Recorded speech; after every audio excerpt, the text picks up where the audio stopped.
Alright, buddy, what are we talking about today on Beyond the Shell? Well, we are talking about a jolly, festive Christmas special today. We wish you a Turtles Christmas. We wish you a Turtles Christmas. We wish you a Turtles Christmas. We wish you a Turtles Christmas and a Happy New Year.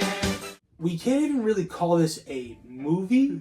I feel like we both thought it was going to be longer, but it turned out to just be a 20-something minute, straight-to-video Ninja Turtle special. So, for me, I think I first learned about this through the Angry Video Game Nerd of all people, who did a review of it back in the day. Yeah, I remember hearing about it and hearing about the Coming Out of Our Shells tour, which seems kind of in the same canon, I guess. Yeah, I think it's the same universe. Like, maybe we should talk about those another time. Oh, we'll definitely check them out because apparently these are going to be really short watches. But part of me is also happy it wasn't longer after watching it. It's kind of straight to the point. It moves at like a breakneck pace, you know what I mean? And every segment is so meme-worthy. I kind of detailed each segment in my notes here, and each one is almost progressively ridiculous. I don't know who came up with all this stuff. I don't know what they were on, but I want some of that stuff. The film starts off with the turtles walking in shadow through the sewers. We're the Turtles and we're on the lookout for a friendly need, that's what we're about. We laugh and sing and do our thing with the Turtles.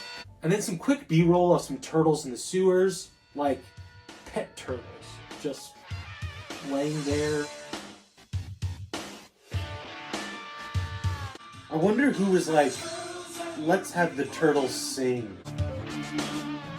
You have Kevin Pete's fun little indie comic, and then, yeah, we're going to turn these guys into pop stars. And when we were both watching this movie, we wanted to be as objective as possible. We're both TMNT fans. We obviously want to like this movie. We want to give it the benefit of the doubt. We don't want to watch this and just start crapping on it right away, you know what I mean? The Turtles look cool in the shadows, but again, at the end of the day, they really don't look great in the face. They look really rough, like really, really rough. Like, boy, why do they have shoes? They're obviously trying to emulate the 90s Jim Henson suits, but they're an extremely poor, low-budget imitation. You can really see the seams in the suits, and the animatronics in the faces don't really work even. There's a lot of parts throughout the movie where the turtles' mouths aren't moving, but they're speaking, and it's scary. What you get him? It wasn't me. It was, Leo. You got the wrong turtle, man. I got presents for the kids. Donnie was supposed to get a gift for Splinter.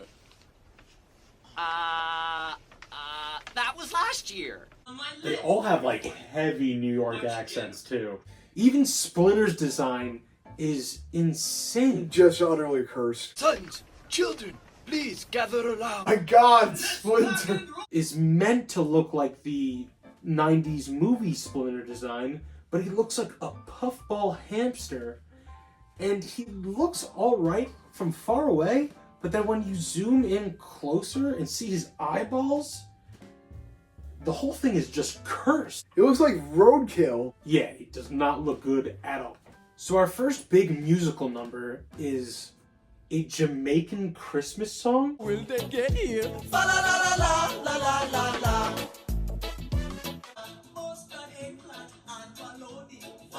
They're doing a Jamaican Christmas song.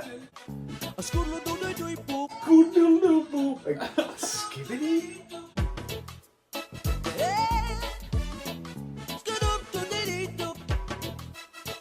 I don't know how they could have started off this special with a more, I don't know, offensive or interesting way, but they did.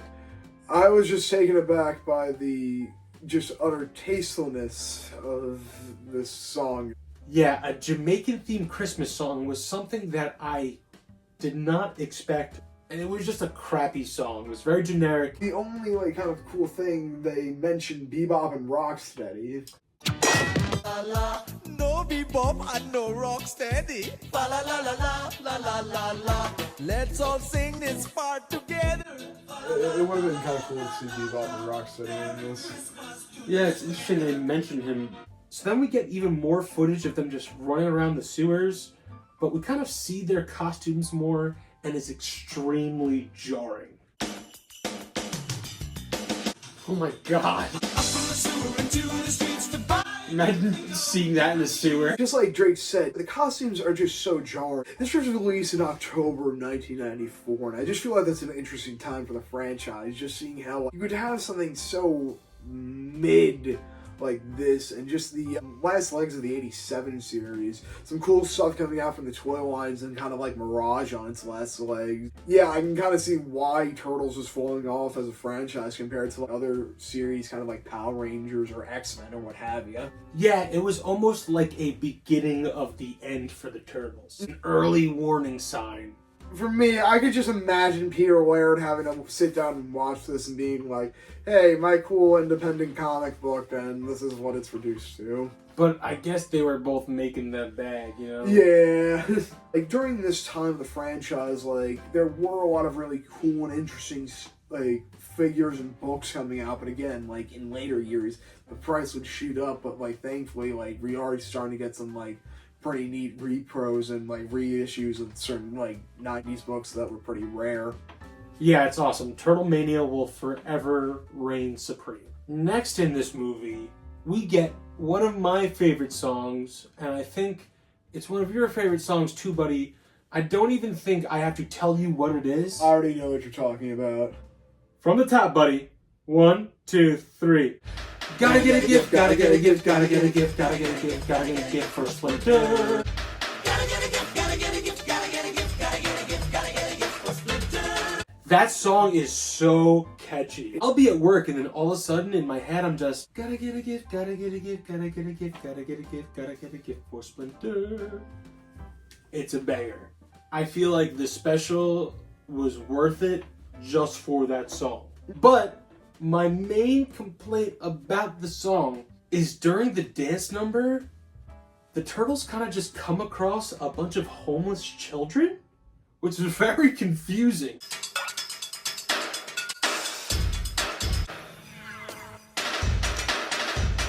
Are these children homeless? What were those kids doing there, and why weren't the Turtles helping them?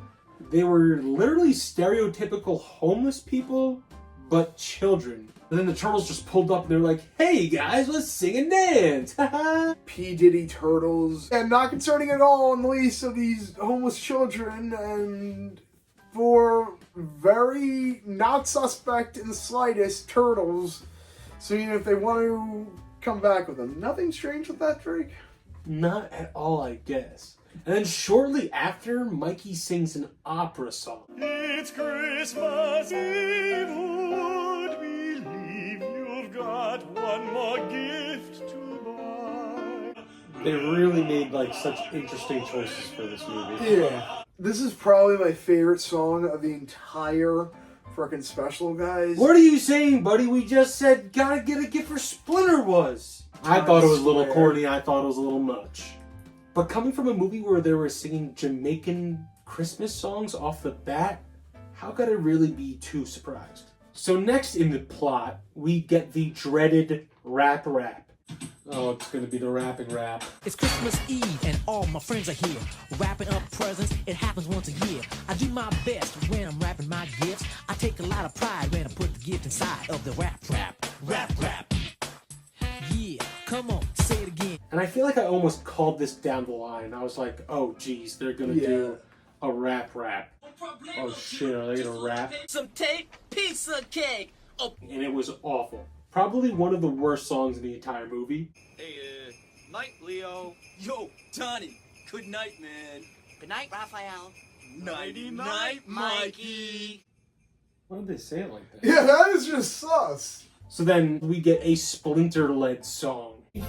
10 yellow yo-yos, 9 narrow neckties, 8 chopsticks, 7 silk kimono, 6 frizz. Splinter looks like a hairball. He looks like a giant hamster, dude. It's the Partridge in a Pear Tree song. I don't even know what that's called. 12 Days of exactly. Christmas? 12 Days of Christmas, sure. It's like that song, but it's Splinter singing about the gifts that he got from the Turtles. Gifts that, like, why would Splinter even bother with these if this was like... They're sentimental gifts. Okay, buddy? They're sentimental. 5 video games. From and hook covers 3 skateboards, 2 comic books. They brought the homeless children into the sewer layer. They kidnapped the homeless children. Dude, they're not beating the allegations.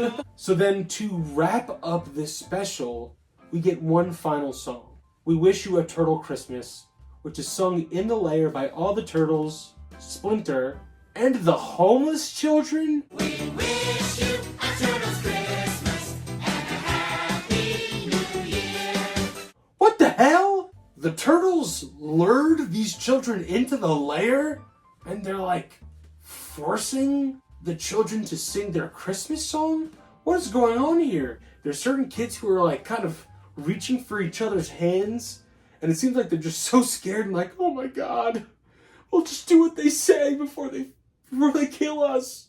And the turtles are technically teenagers, so I guess Splinter is at fault here. He's the ringleader. So after that song, the movie kind of just ends. We wish you a turtle's Christmas and a turtly awesome new year.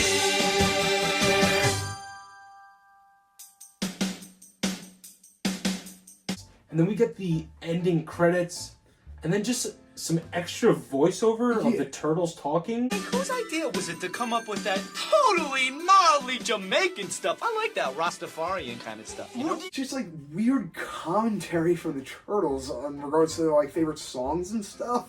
I don't know if it was meant to be for some other footage and it got cut out, so they just put it during the end credits. But it's very oddly placed. It's unneeded. I noticed this where it has in the copyright for characters like April. Shredder. They don't use any of those characters, but I think that whoever put out this video was just trying to grab up whatever they could, rights-wise. So, buddy, if you were to rate this movie out of 5 stars, what would you give it? As an objective critic, probably like 2.5, but just as an entertaining value, I thought it was 3 stars. I personally agree with the 2.5. I'm not going to bump it up to 3. It's going to stay at 2.5. I feel like 2.5 is extremely generous. It's a fun movie, but it feels like a fever dream. It's definitely the lowest of the low of Turtles content. That pretty much wraps it up for We Wish You a Turtle Christmas. I hope you enjoyed the video. And if you'd be so kind, like and subscribe. Oh wow, you actually said it. You know, I figure it'd be nice. Be also cool. Bring back like and subscribe. No, buddy, like and subscribe. Comment if you will. Thank you, folks. Have a good one.